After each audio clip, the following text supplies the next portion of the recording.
आश्रम में माँ का ध्यान रख सके इसलिए वहाँ के चौकीदार से दोस्ती कर ली थी और उसे कुछ पैसे भी दे दिए थे। चौकीदार के पूछने पर जज साहब ने चौकीदार को अपने दिल की बात आंखों में आंसुओं के साथ बता दी कि घर में पत्नी है जो माँ के साथ बदतमीजी से पेश आती है, और पत्नी के कहने पर दोनों बच्चों ने माँ से बात करनी ही बंद कर दी। माँ को अकेलापन लगने लगा और इन सब वजहों से दिन भर रोती रहती थी, इसलिए उसे आश्रम छोड़ने के लिए आ गए। तो चौकीदार ने कहा, जज साहब, आपके सामने सारे सबूत थे कि कौन सही और कौन गलत है, लेकिन अपनी माँ के साथ न्याय नहीं कर पाए तो औरों के साथ क्या न्याय करते होंगे आप। यह बात जज साहब के दिल को छू गई। चौकीदार की इतनी सी बात का इतना असर हुआ कि 2 रात नींद नहीं आई, 2 दिन से खाना नहीं खाया और कोर्ट भी नहीं गए। ऐसे लग रहा था जैसे चौकीदार ने जज साहब की दुनिया हिला दी हो। तीसरे दिन जज साहब अपने रूम से बाहर आए। पत्नी और बच्चे खाना लेकर इसी इंतजार में खड़े थे कि जज साहब कब खाना खाएंगे। तभी जज साहब ने एक कागज पत्नी को और दूसरा कागज अपने बच्चों के हाथ में थमा दिए। कागज की लाइन पढ़ी तो पत्नी के हाथों में से थाली गिर गई। उस पर लिखा था कि मैं तुम्हें तलाक दे रहा हूँ, और बच्चों से कहा, आज से मेरी सारी प्रॉपर्टी आप दोनों की, मुझे कुछ नहीं चाहिए। बच्चों ने उन्हें जबरदस्ती कुर्सी पर बिठाया, हाथ जोड़कर पैरों में गिरकर इन सब का कारण पूछा तो आंखों में आंसुओं के सैलाब के साथ जज साहब बोले कि मैं मेरी 65 वर्ष की माँ को आश्रम छोड़कर अनजान लोगों के भरोसे छोड़कर आया हूँ, और आप सब कारण पूछ रहे हैं।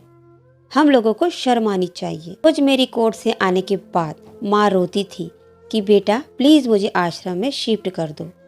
आप में से किसी ने भी माँ से सीधी मुंह बात नहीं की, और यह भी भूल गए हो आज पूरा शहर सलाम करता है उसी जज को बनाने में उसका कितना बड़ा रोल है। कभी दूसरों के घरों में काम करने जाती तब भी मुझे अकेले न छोड़ देती थी। ऐसे भगवान समान माँ को मैंने आश्रम में छोड़ दिया, और वह भी ऐसे लोगों के भरोसे जिन्हें यह तक नहीं पता कि माँ को क्या बीमारियां हैं। खुद को कोसते हुए जज साहब दूसरों पर फैसले सुनाने वाला आज मैं खुद हार गया। मैं सच नहीं, पर मैंने जो गुनाह किया है शायद कानून तो माफ़ कर देगा, लेकिन ईश्वर की कोर्ट में माफ़ी के लायक नहीं, और मुझे भगवान कभी माफ़ भी नहीं करेगा। यह कहते हुए जज साहब बोले कि अब मैं अपने पापों का प्रायश्चित करने जा रहा हूँ। मैंने अपना सब कुछ आप लोगों को सौंप दिया है, और अब अपनी माँ के साथ आश्रम में रहूँगा और उनकी सेवा करूँगा। पत्नी से जज साहब ने कहा कि याद रखना, आज तुमने उस माँ को आश्रम भिजवाया, तुम भी एक माँ हो, कल तुम्हें भी कोई आश्रम भेज देगा, तब तुम्हें मेरी इन शब्दों का अर्थ सही मायने में समझ आएगा। यह बोलकर जज साहब आश्रम के लिए चल दिए। आधी रात को चौकीदार भी जज साहब को देखकर चौंक गया। आश्रम के अंदर दाखिल हुए तो देखा माँ सो रही थी। करीब जाकर देखा तो पूरे परिवार की तस्वीर से लिपट कर रोते हुए माँ सो गई थी। आश्रम का प्रशासन भी जाग गया, क्योंकि पीछे पीछे पत्नी और बच्चे भी आ गए थे। उन्हें यह एहसास हो गया था कि उन्होंने क्या पाप किया है। तभी आश्रम की एक कर्मचारी बोली, हम इन्हें आपको नहीं सौंप सकते, क्या पता कल आप इन्हें मार दो तो।